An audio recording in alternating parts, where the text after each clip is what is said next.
So guys, Suck to Dave here. Sorry about the voice, cough, all that crap. Still recovering from the COVID thing. Speaking of which, I got that whole, clouded head kind of thing, so I don't know what the hell this is going to end up being. Hopefully, just some of my thoughts that are kind of coming. I guess let's just call it line in the sand. That's pretty much how I look at what recently happened with Hoback Knives.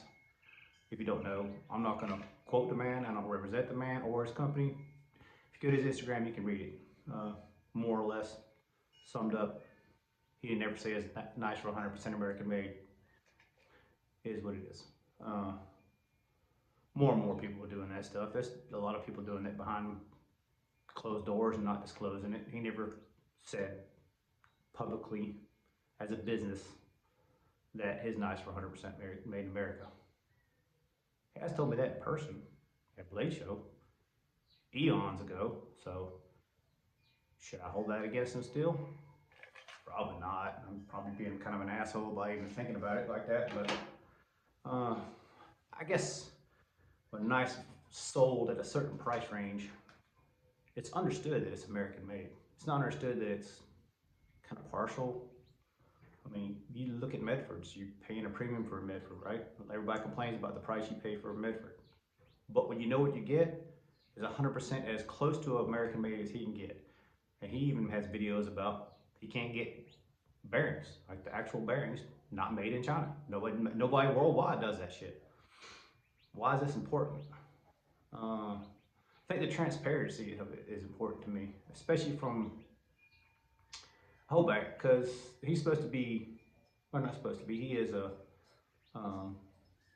more or less, well, no, I'm not getting into religion, but he's a religious guy, okay?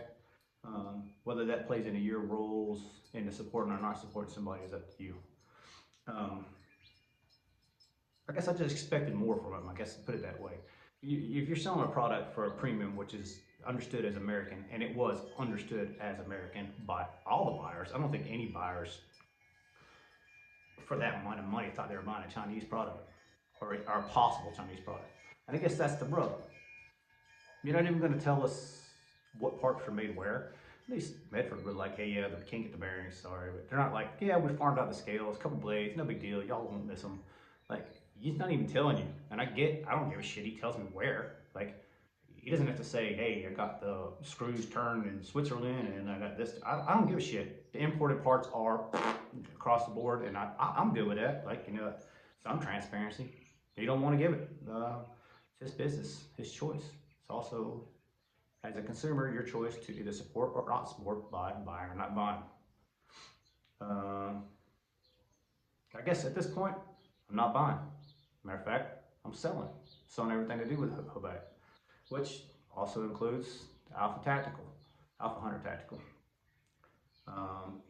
Do I know anything about those? No, I just know they're manufactured by Hoback. So if Hoback's doing that to his own stuff, chances are probably doing that to the Alpha Hunter too, which really kind of sucks because another person that I looked up to as far as good ethics, put it that way.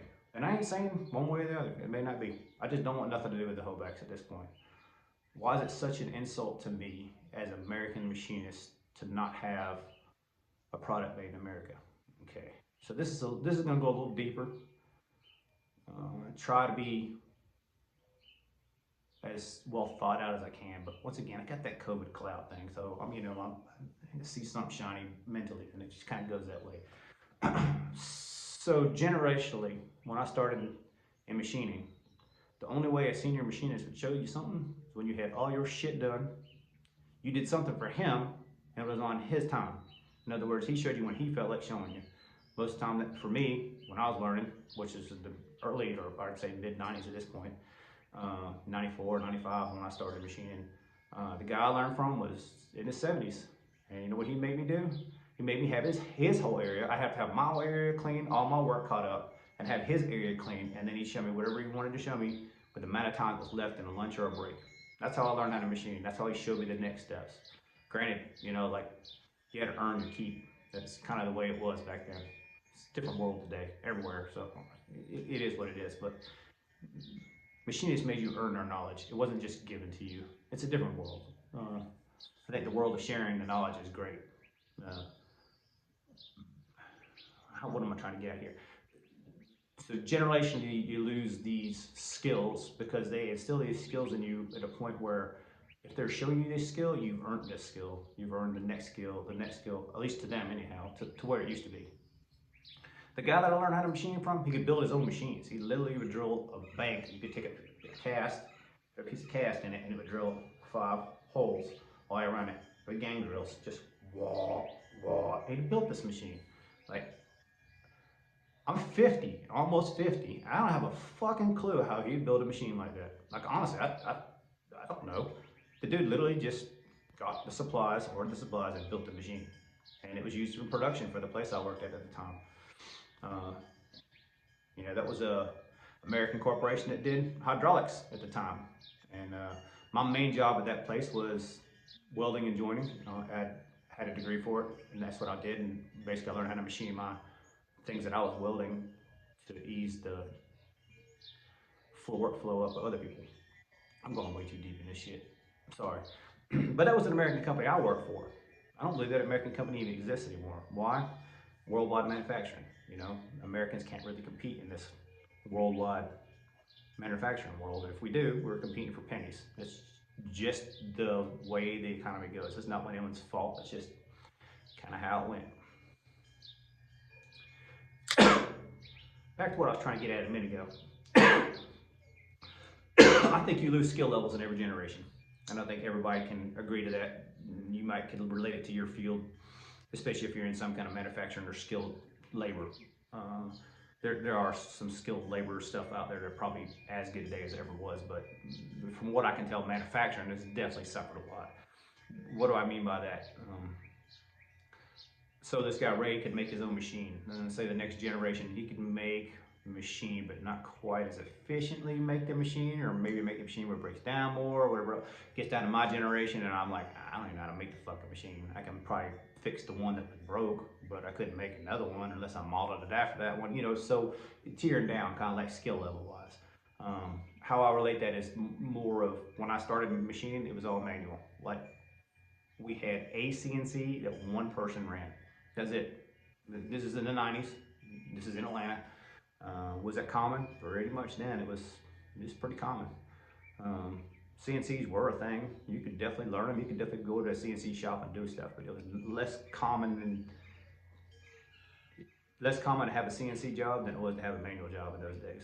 In those days, it's changed. Like you get a manual job now, it's because you want a manual job and you went and found a manual job because there's not very many out there. You can ask Rodney, Knife-tastic. He's one of the old school guys. Like this one of them dudes that knows, you know, if you say, hey, can you trig out this bolt circle? He's not gonna go, what? What does that mean?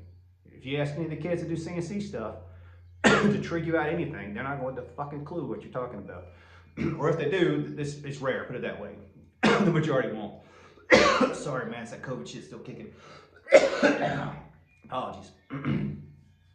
So for me, like, I think the more stuff gets manufactured overseas, regardless, China, wherever, it doesn't make a fuck. The longer it's not being manufactured in America, more skills are being lost. Generationally, it's compounding. Getting faster and faster as we go. So I hear knife manufacturers talk about they can't find the labor in America. And I called bullshit on that. I really did. But when I heard that, I was like, that's fucking bullshit. But then I started thinking about it. I was like, you know, man, there's a lot of truth to that. A lot of it is like, the process has to be thought through well before it gets started. You can train a monkey to press a button. You know, that part's not hard. Checking the part, being consistent, and machining a part to exacting tolerances is something that can be taught. The brains behind that process and how you got there, that's the part that takes a lot longer to learn, a lot longer. And some people have the aptitude for it and pick it up and run with it and get really good at it really quick. Other people, rockheads like myself, take a lot longer to absorb that shit and really understand it. And if I tell you something in a machining point of view, like I say, hey, I wouldn't do this because of this, I know that to be a fact. I don't think that a fact, I know it to be a fact. So the difference there is like night and day for me. We're like, all right, I'm going way off. So, not even touching politically as far as Chinese made knives. Oh yeah, so let's say that. Oh yeah, people are probably going, Dave, why the fuck you bashing Chinese knives? I never even seen a Chinese knife from you. You don't do any of that stuff. Well, you know, honestly, man, it's not something I want to keep in my collection. I don't feel pride and ownership, and that's the whole reason I'm selling these Hobacks. Do I think any of the Holobacks or any of the Alpha Hunters are any less of a knife? No. I think they're all just as badass as they were when I got them. I just don't feel the pride in owning them anymore. Like, why? I just feel like the owner of the company was kind of deceitful to the public, and this is my way of saying, uh, you want to be deceitful? I don't want to do business with you, and I don't want anything to do with your stuff. That's my way of saying it. If you don't understand that, hey, that's cool. No big deal. You don't gotta agree with me, man. You know, if you don't like to listen to what I say anyhow, simply turn it off. It doesn't matter to me. Like, if there's 2 people watching, actually, when I started this, not even gonna lie, when I started this channel, it was for one dude. You know who you are. And I started it for motorcycles, not for knives. So, it was only started from one dude. One dude encouraged me in doing it. So, you know, don't feel like y'all gotta stick around. Like, especially the guys that Brandon sent my way. Y'all digging it? That's cool. You want to listen to what I say? That's fine. I got a little bit different perspective because I do look at things from a machinist point of view. So let's back up a second. People think that I hate on Chinese knives. I don't hate on anything. I love knives. I'm still a knife lover. There's almost every knife that I pick up, I find something good at. I still love knives just as much as you guys. The pride and ownership, that's what I get from American knives. As an American machinist, if you can understand that, it's your job directly. Like, it's, as a machinist, this is 100% exactly what I do. So if I don't support myself in doing this, it's kind of hard for me as a machinist, like, to relate to. I'm not trying to call these 2 guys out, but I know they both have machine backgrounds, and there's not very many people in this community that I know have the machine background. But like Kyle from DTOM and Roddy from Knife-Tastic. Both those dudes are machinists. Both those dudes seem like they know what the fuck they're doing just as well. Both of those guys choose to focus more on the knives and less on where they're made. Okay, that's their prerogative and their outlook on the whole thing. I have a different one. Mine is, it could be my job. Between the difference of me buying a knife and not buying a knife. Is it really gonna come down to that? Probably not. Probably has nothing to do with nothing.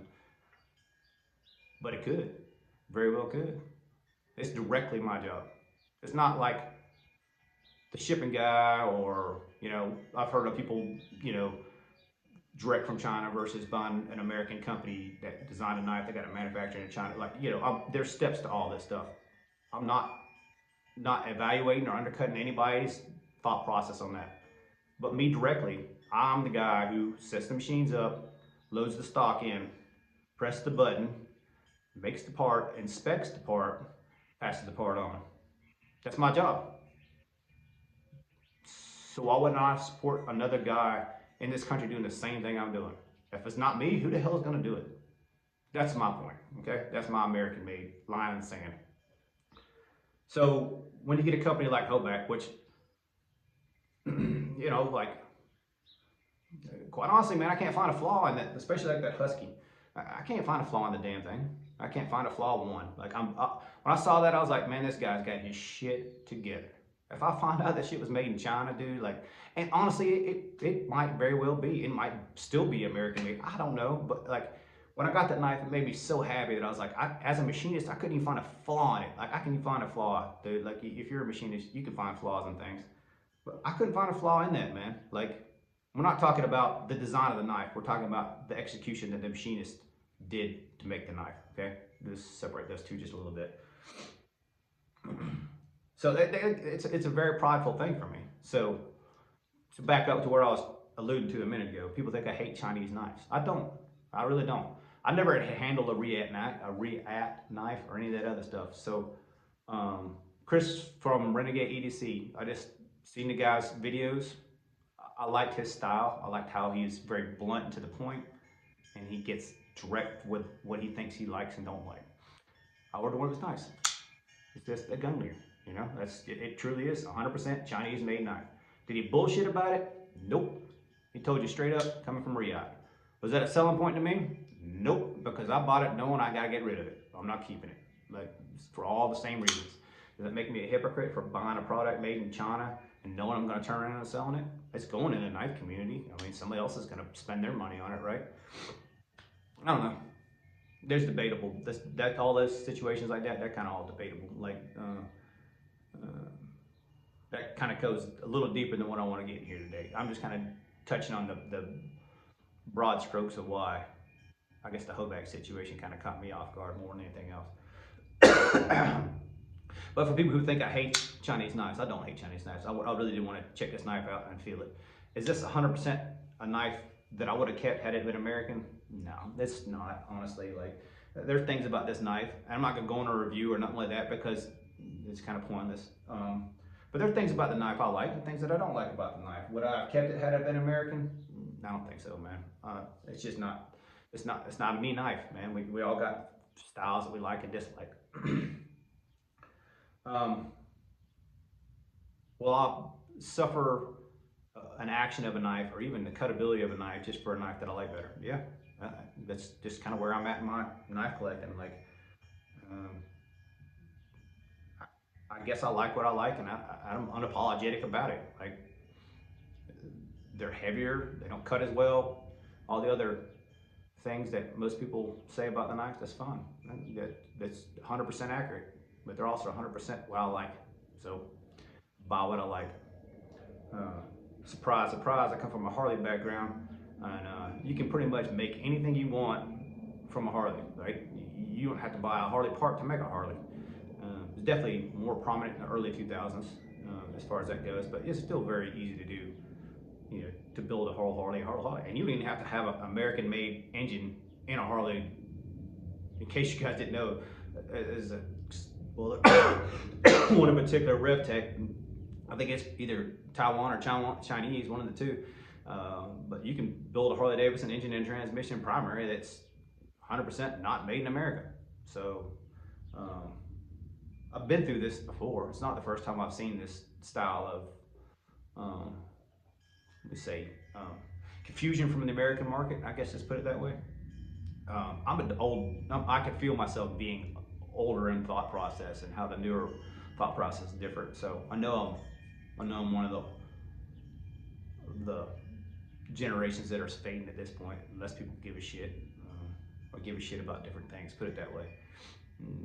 It's kind of a realization when you get to middle life that, you know, like, your time has passed more or less. You know, like, it's the next generation's go at whatever they're trying to get at. Like, but some of it comes full circle. Like, some of the newer Harley-Davidsons, like the stuff that I'm not really into, yeah, it's doing good for the company.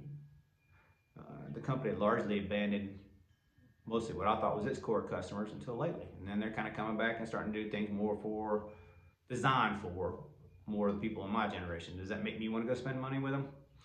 Nah, I kind of already wrote them off, man, to be honest with you. And that's kind of where I'm at with the Hoback thing. I don't know. I'd just rather have an oldie but a goodie on both Harley-Davidsons and knives. So, like the old school XM24. I got this one from, well, Shane hooked me up. Shane Pocket Knife Reviews is the one who hooked me up with the deal with it. But he said, does the knife handle good? Hell no, it flops out like a dead fish. That's pretty much exactly what it does. But as a knife, does it work? Oh, hell yeah. Hell yeah. Will it keep working for another generation or two? Oh, hell yes. Just like a good old Harley. I guess I'm gonna leave it there, man. Like, my thoughts is kind of all over the place. Well, before I do that,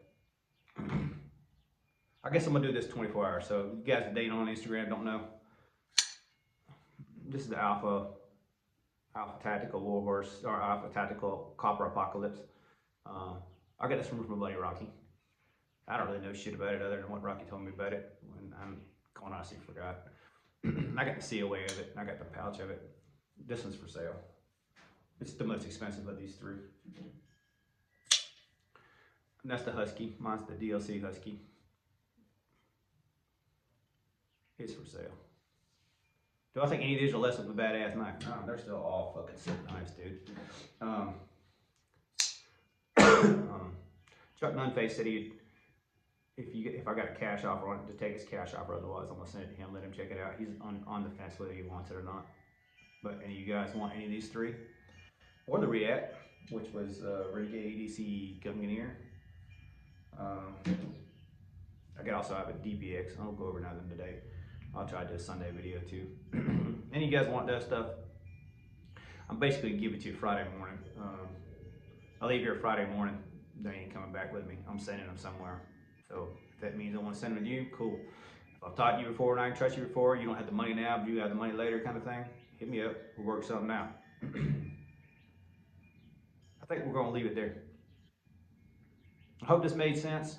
I hope this kind of clarified some of what my line in the sand is about the American made thing and why the Hoback decision to not tell people that all his stuff wasn't American made and claim he never did. Okay, you never publicly claimed you did, but you're selling your knives at American knife product prices and acting like you did nothing wrong. You did something wrong, at least to me. And that's how I'm showing you right here. All right, fellas, later.